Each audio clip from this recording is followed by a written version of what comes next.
हम एक अच्छा सा स्कूल बनाएंगे जिसमें इस गांव के बच्चे पढ़ने आया करेंगे।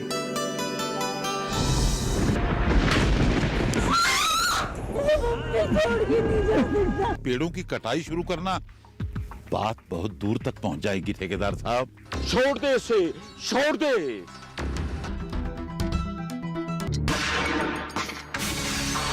हर बात का कोई नियम होता है। तूने गुनाह किया है। आज तक मैंने जो भी चीज चाहिए उसे हासिल करके रहा हूं।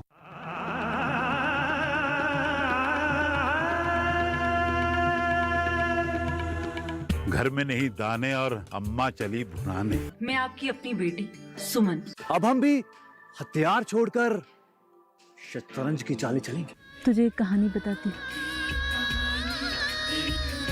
देख, कहानी एक गांव की।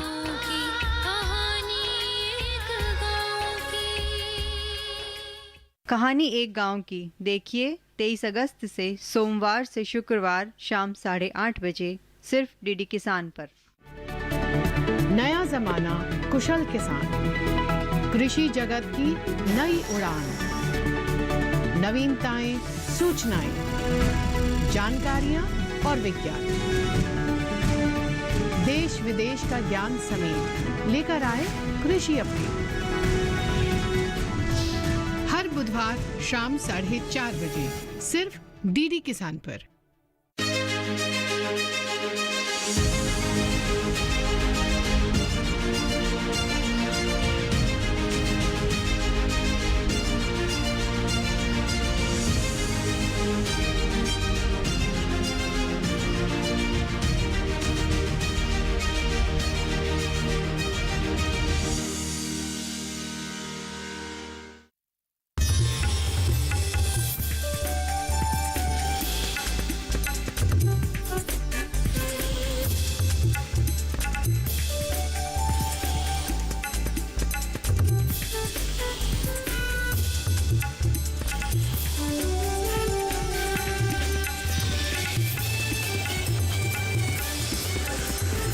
डीडी किसान, बदलते भारत की शान।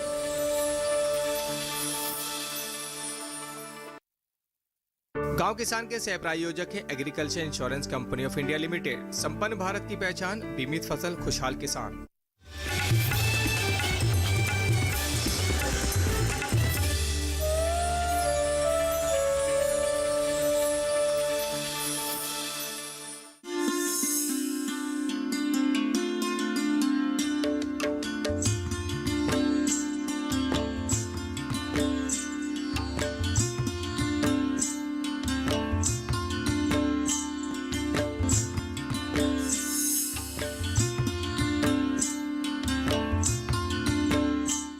नमस्कार, आप देख रहे हैं दूरदर्शन किसान। गांव किसान कार्यक्रम में स्वागत है आप सभी का। मैं हूं आदिति शर्मा।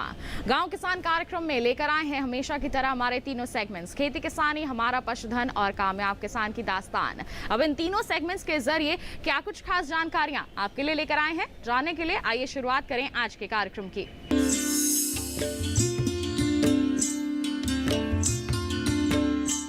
आइए किसान भाइयों बहनों, कार्यक्रम की शुरुआत करते हैं खेती किसानी सेगमेंट के साथ, जिसमें हम आपको बताएंगे कि कृषि के क्षेत्र में क्या कुछ खास गतिविधियां हो रही हैं, इस क्षेत्र में क्या कुछ बदलाव के कार्य हो रहे हैं जिससे हमारे किसानों का और भी ज्यादा उद्धार हो सके, उनकी उन्नति हो सके। आइए तमाम जानकारियों के लिए नजर डालें हमारे सेगमेंट पर।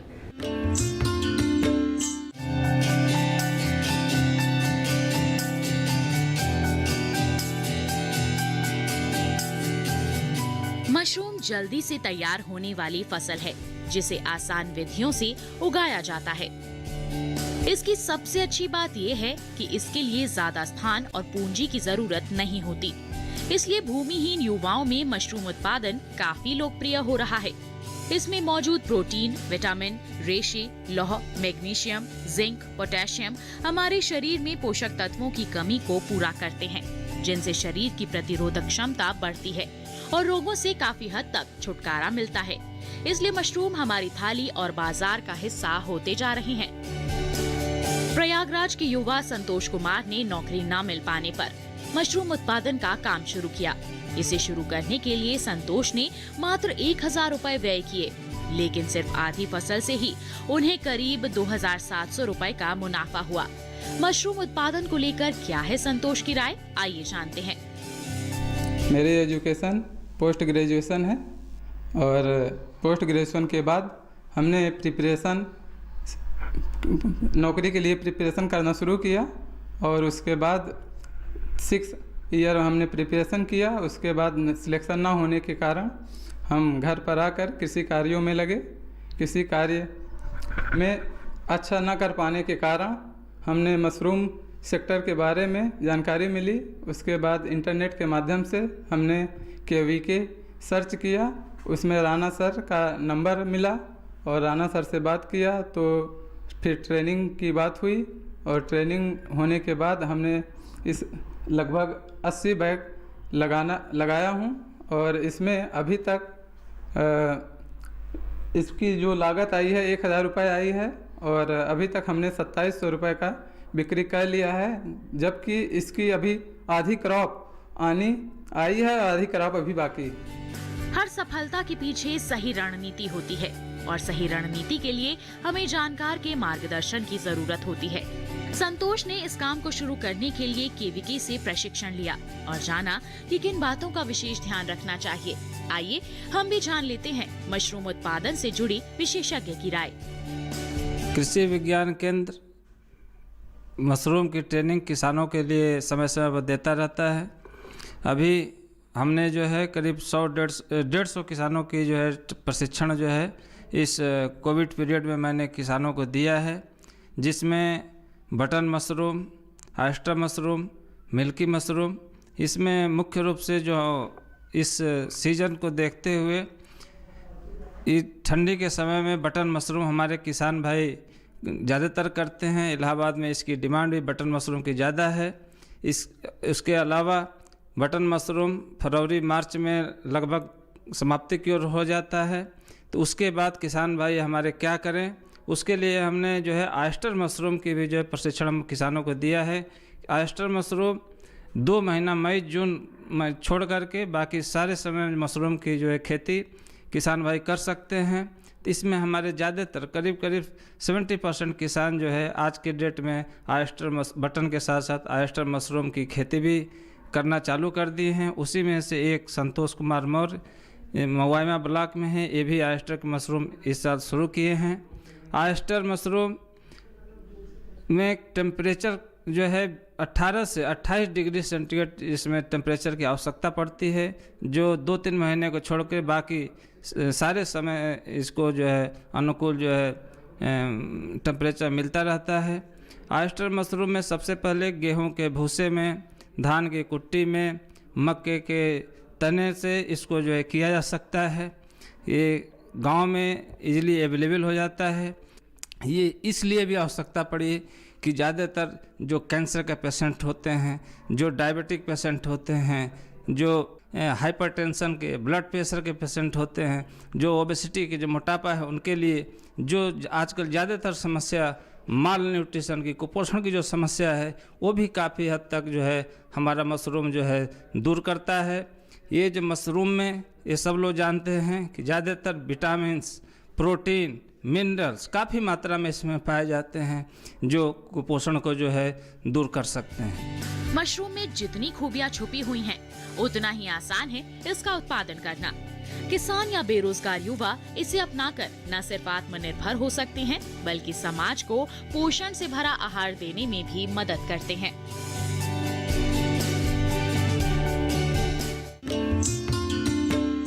इसी के साथ किसान भाइयों बहनों, कार्यक्रम में वक्त हो चला है एक छोटे से ब्रेक का। आप कहीं मत जाइए, जल्द ही हाजिर होंगे। बने रहिए दूरदर्शन किसान पर, देखते रहिए हमारा कार्यक्रम गांव किसान।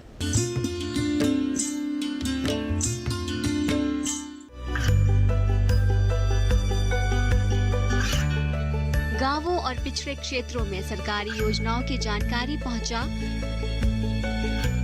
देश में कौशल और क्षमता विकास कर ग्रामीणों को सामाजिक बदलाव और विकास से जोड़ने की दूरदर्शन किसान की पहल चौपाल चर्चा देखें सोमवार से शुक्रवार सुबह 9 बजे।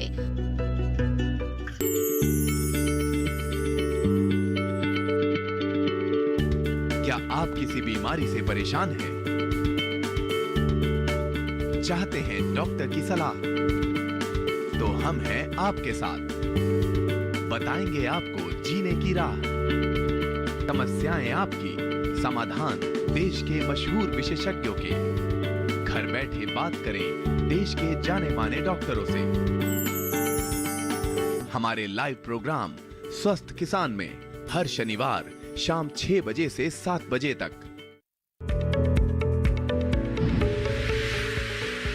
खुशहाल होंगे खेत, पशु रहेंगे स्वस्थ, सरकारी स्कीम का होगा लाभ, जब एक्सपर्ट्स का मिलेगा साथ, आपके सवाल विशेषज्ञों के जवाब, सिर्फ एक फोन कॉल की दूरी पर।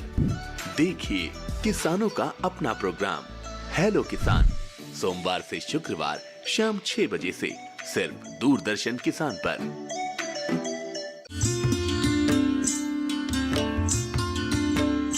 ब्रेक के बाद दूरदर्शन किसान के कार्यक्रम गांव किसान में आप सभी का फिर से स्वागत है।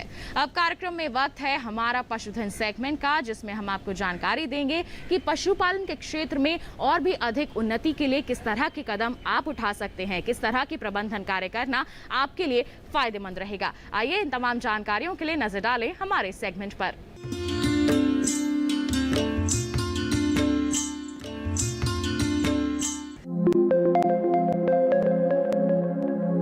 खेती के साथ पशुपालन हमारी परंपरा का हिस्सा रहा है, क्योंकि ये एक दूसरे के पूरक है। कृषि से मिलने वाले फसल अवशेषों का इस्तेमाल पशु आहार के रूप में किया जा सकता है। वहीं पशुओं से मिलने वाले अवशिष्ट का प्रयोग जैविक खाद के रूप में। यही वजह है कि किसान खेती के साथ साथ गाय, भैंस, बकरी या फिर मुर्गी पालन करके दोहरा लाभ कमा रहे हैं। खेती के साथ कड़कनाथ पालन कैसे किया जाए, आइए जानते हैं। काले पंखों से ढका, खूबसूरत काली आंखें और काले पंजों वाला ये मुर्गा कड़कनाथ शोध में पाया गया है कि इसके सेवन से इंसान का शरीर मजबूत होता है, इसीलिए इसका नाम कड़कनाथ रखा गया है। इसके गुणों के कारण ही इसकी मांग साल भर बाजार में बनी रहती है। क्या है कड़कनाथ की खूबियाँ, आइए जानते हैं। कड़कनाथ में वसा की मात्रा सिर्फ 2.9% होती है। इसके 100 ग्राम मीट पे कोलेस्ट्रॉल महज 59 मिलीग्राम होता है। प्रोटीन की मात्रा 20 से 24% होती है। कड़कनाथ में लौह तत्व, कैल्शियम, विटामिन बी और विटामिन सी भी पाया जाता है। इसकी प्रतिरोधक क्षमता सामान्य मुर्गे की तुलना में कहीं ज्यादा होती है। इसके अंडे और मांस सामान्य मुर्गे की तुलना में ज्यादा दाम पर जाते हैं। कड़कनाथ की खूबियों से प्रभावित होकर दिल्ली के एक युवा किसान राजा सिंह ने इसका पालन शुरू किया। राजा सिंह ने दिल्ली के निजामुद्दीन इलाके में एक फार्म हाउस बनाया है, जिसका नाम है आरबी ऑर्गेनिक फार्म। इस फार्म में राजा सिंह मौसमी सब्जियों के साथ कड़कनाथ मुर्गी पालन भी करते हैं, जिसमें कड़कनाथ को जैविक आहार देकर पाला जाता है। इस काम को पूरा ऑर्गेनिक तरीके से करते हैं। कड़कनाथ पालना हम बच्चे से लेके बड़े तक पालते हैं। एक बार कड़कनाथ के बच्चे को बड़ा होने में पूरे 5.5 से 6 महीने लगते हैं। तो 5.5 से 6 महीने में सारा गेम होता है आपका मुनाफा कमाने का, कॉस्ट कंट्रोल करने का। हम लोग कॉस्ट कैसे कंट्रोल करते हैं, जब जैसे बच्चा जब बड़ा होता है और जैसे ही पता लगता है कि मुर्गा मुर्गी कौन है, तो हम मुर्गी को अलग कर देते हैं। और मुर्गी को अलग करके हम पूरा हरे चारे पे ले आते हैं, उसको पूरा ग्रीन वेजिटेबल्स देते हैं, जो भी हम अपने फार्म पे ऑर्गेनिकली उगाते हैं। जैसे ब्रोकली के पत्ते, मूली के पत्ते, पालक तो इनके लिए एक तरह से संजीवनी बूटी का काम करते हैं, क्योंकि इसमें विटामिन होते हैं, विटामिन ई। और दूसरी चीज़, हम मुर्गों को खुला छोड़ देते हैं, जिससे वो धूप में घूमते हैं, उनको विटामिन डी भी मिलता है, जिससे ये सारे गुण इनके मीट में जाते हैं, जिससे इनका मीट और गुणवाड़ी बनता है। प्लस हम लोग जो मुर्गियाँ होती हैं, मुर्गियों को भी, अगर आपने हमारा शेड देखा होगा तो शेड को बाहर से भी ओपन बनाया हुआ है, ताकि मुर्गियाँ बाहर निकल सके दिन में और धूप सेक सके और बाहर हरी सब्जियाँ खा सके, खुले में खा सके। और ये सारे गुण इनके अंडे में जाते हैं, जिससे अंडा भी हेल्दी होता है। कृषि के साथ साथ कड़कनाथ मुर्गी पालन कर रहे। खेती में हर तरह की सब्जियां लगी है। कड़कनाथ में भरपूर मात्रा में पोषक तत्व पाए जाते हैं। कड़कनाथ की प्रतिरोधक क्षमता अच्छी होती है। करीब 3 साल से कड़कनाथ पालन कर रहे हैं। परिवार का हर सदस्य इस काम को आसानी से कर सकता है। कड़कनाथ को आहार में हरी पत्तेदार सब्जियां देते हैं। ये सब्जियां जैविक तरीके से उगाई जाती हैं। जैविक आहार देने से इनका विकास अच्छा होता है। इनके आवास का भी रखते हैं खास ख्याल। शेड ऐसा होना चाहिए जिसमें खुला क्षेत्र भी शामिल हो। कड़कनाथ फार्मिंग में एक चीज़ का ध्यान देना बहुत ज़रूरी है। जब भी आप शेड बनाओ तो उसमें कोई कंजूसी ना करें। अंदर से उसमें पक्का फर्श डलवाएं और कंक्रीट का और ईंटों का अच्छा मजबूत शेड बनाएं, क्योंकि ये आपका लॉन्ग टर्म चलेगा। कम से कम ऐसा शेड बनाएं जो 10 से 20 साल चले आपका। प्लस शेड के साथ अपने फार्म में ओपन एरिया ज़रूर रखें, जहां आपके बच्चे बड़े होते रहेंगे। उसके साथ ही साथ आप हरी सब्जियां उगाते रहे, ताकि जैसे ही वो बच्चे बड़े हो आप उनको ये हरी सब्जियां 2 महीने के बाद हरी सब्जियां देना शुरू करें, जिससे आपकी फीड की कॉस्ट कम आ जाए। हाँ, साथ ही साथ आप अजोला भी कर सकते हैं। अजोला में प्योर प्रोटीन और विटामिन होते हैं जो मुर्गे बहुत ही चाव से खाते हैं, और इनकी ग्रोथ अच्छी होती है, इनकी सेहत बनती है, और इससे आपकी फिर से फीड की कॉस्ट कम आती है। तो जितनी फीड की कम कॉस्ट आएगी उतना ही ज़्यादा आपका मुनाफा होगा, उतनी कम आपके ऊपर सरदर्दी रहेगी इनको बेचने की और फीड का खर्चा उठाने की। राजा सिंह मानते हैं कि खेती या पशुपालन का काम शुरू करने से पहले प्रशिक्षण जरूर लेना चाहिए। प्रशिक्षण के दौरान हर छोटी लेकिन महत्वपूर्ण जानकारी दी जाती है, जिससे जोखिम कम होता है। करीब 3 साल से कड़कनाथ पालन कर रहे हैं राजा सिंह। अब खुद भी लोगों को प्रशिक्षण देने का काम कर रहे हैं, जिससे युवा नौकरी के लिए परेशान ना होकर खुद का व्यवसाय शुरू कर सके। युवाओं से तो मैं ये कहना चाहूँगा, अगर आप इसको स्टार्ट करते हैं पूरा डेडिकेशन के स्टार्ट करिए। खासकर जब ब्रूडिंग प्रोसेस होता है 21 दिन का कड़कनाथ को पालने का, उसमें पूरा ध्यान देना पड़ता है। 100% बच्चों का देख रेख करनी पड़ती है। वो कैसे इकट्ठा तो नहीं हो रहे कहीं एक जगह पे, क्या हरकतें कर रहे, ऑब्जर्व करनी पड़ती है। तो मेनली यही होता है। उसके बाद पूरा 6 महीने आपको पूरा ध्यान देना पड़ता है। अगर करें 100% करें। राजा सिंह ने खेती के साथ कड़कनाथ पालन करके लागत को न्यूनतम कर लिया है। इस तरह सही जानकारी लेकर किया गया काम सफलता की राह पर ले जाता है।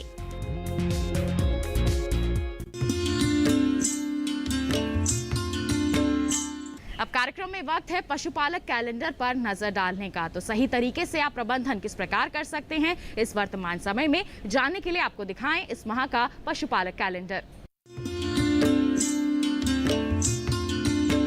जुलाई माह का पशु कैलेंडर 2021। जुलाई माह में ध्यान देने वाली बातें। इस माह में वर्षा ऋतु आने की संभावना रहती है, अतः पशु परिसर को सूखा एवं साफ रखना चाहिए तथा गर्मी एवं नमी जनित रोगों से पशुओं को बचाना चाहिए। खुरपका मुहपका यानी FMD, गला घोटू यानी HS, लंगड़ा बुखार या कृष्णजंघा यानी BQ, इंटेरोटॉक्सीमिया रोग के टीके यदि नहीं लगाए गए हों तो अब अवश्य लगवा दें।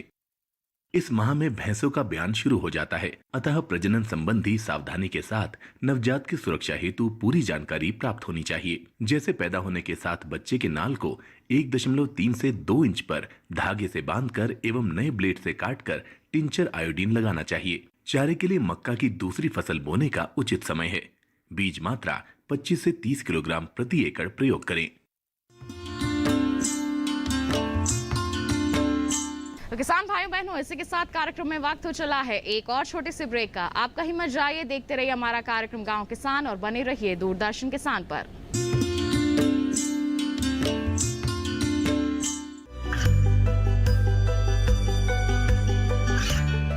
गांवों और पिछड़े क्षेत्रों में सरकारी योजनाओं की जानकारी पहुंचा। देश में कौशल और क्षमता विकास कर ग्रामीणों को सामाजिक बदलाव और विकास से जोड़ने की दूरदर्शन किसान की पहल चौपाल चर्चा देखें सोमवार से शुक्रवार सुबह 9 बजे।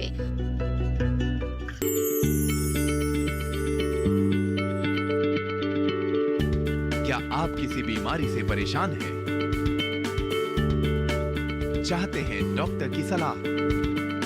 तो हम हैं आपके साथ, बताएंगे आपको जीने की राह। समस्याएं आपकी, समाधान देश के मशहूर विशेषज्ञों के। घर बैठे बात करें देश के जाने माने डॉक्टरों से। हमारे लाइव प्रोग्राम स्वस्थ किसान में हर शनिवार शाम 6 बजे से 7 बजे तक।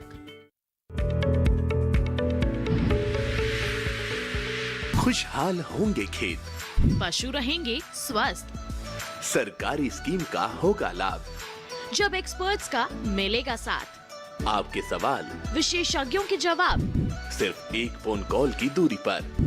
देखिए किसानों का अपना प्रोग्राम हेलो किसान, सोमवार से शुक्रवार शाम 6 बजे से सिर्फ दूरदर्शन किसान पर।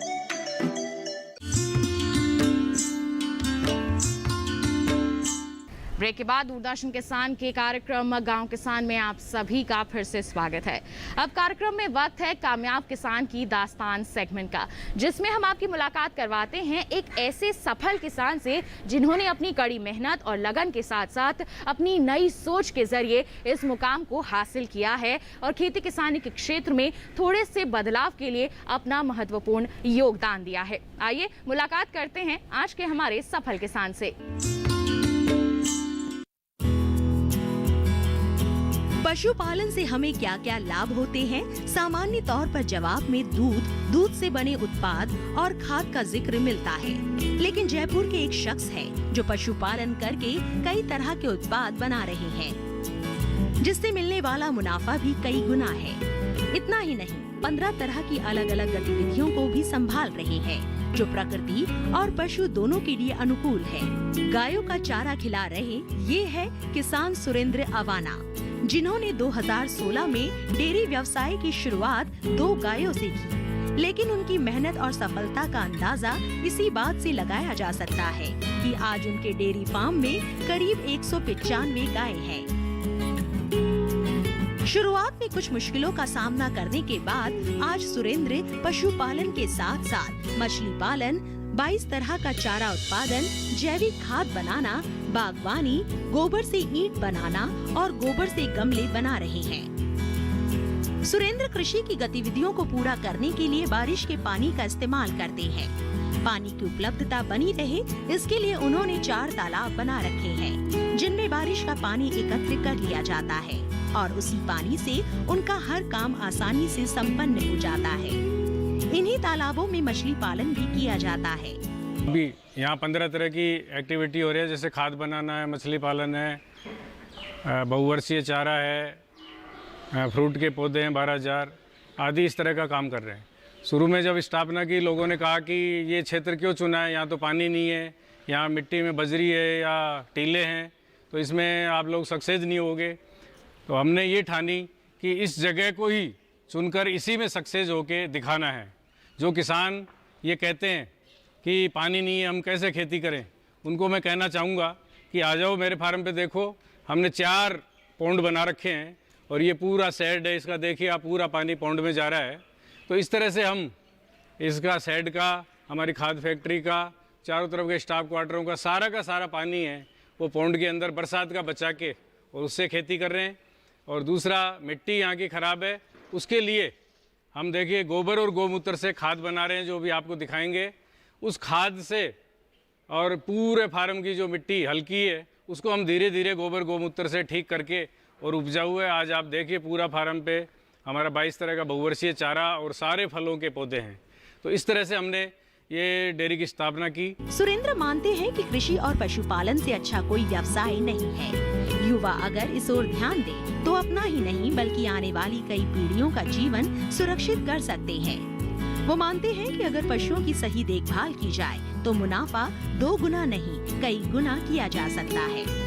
पशुओं के बेहतर स्वास्थ्य के लिए उनके फार्म हाउस में पशु अस्पताल भी खोला गया है, जिसका लाभ आसपास के पशुपालक भी लेते हैं। गोबर से और गौमूत्र से, जैसे अभी मैं आपको दिखाऊंगा, हम जैविक खाद बना रहे हैं और पशुओं के अपशिष्ट से बेस्ट प्रबंधन करके, जैसे गाय का गोबर गौमूत्र है, उसके अलावा बकरी की मींगनी जो हमारे फार्म पे है, भेड़ की मींगनी, मुर्गी की पीठ, घोड़ी की लीद, ऊँट के मींगने आदि राजस्थान की जो माइन से निकलती है, जैसे जिप्सम है, रॉक फॉस्फेट है, डोलोमाइट है आदि मिनरल, और ये पशुओं के अपशिष्ट मिला के हम जैविक खाद बना रहे हैं।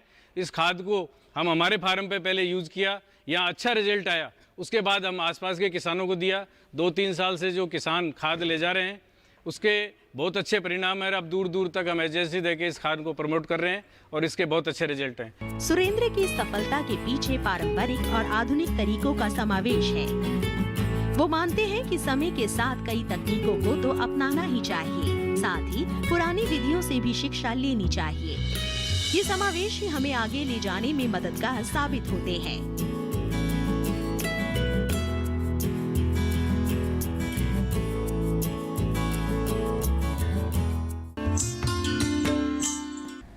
तो किसान भाइयों बहनों, ये था हमारा आज का कार्यक्रम गांव किसान। हम उम्मीद करते हैं आज के कार्यक्रम में दी गई जानकारियां आपके लिए जरूर लाभकारी साबित होंगी। साथ ही आपको जानकारी दे दें कि हमारा ये कार्यक्रम आप डीडी किसान के YouTube चैनल पर भी देख सकते हैं। करना क्या है, आपको टीवी स्क्रीन पर दिखाए जा रहे QR कोड को आप स्कैन करिए और किसी भी समय अपने मोबाइल फोन पर ही आप देख सकते हैं हमारा ये कार्यक्रम गाँव किसान और कृषि जगत से जुड़ी तमाम जानकारियां हासिल कर सकते हैं। तो आज के लिए बस इतना ही। अगले अंक में मुलाकात करेंगे, तब तक के लिए हमें दीजिए इजाजत। आप बने रहिए दूरदर्शन किसान पर। नमस्कार।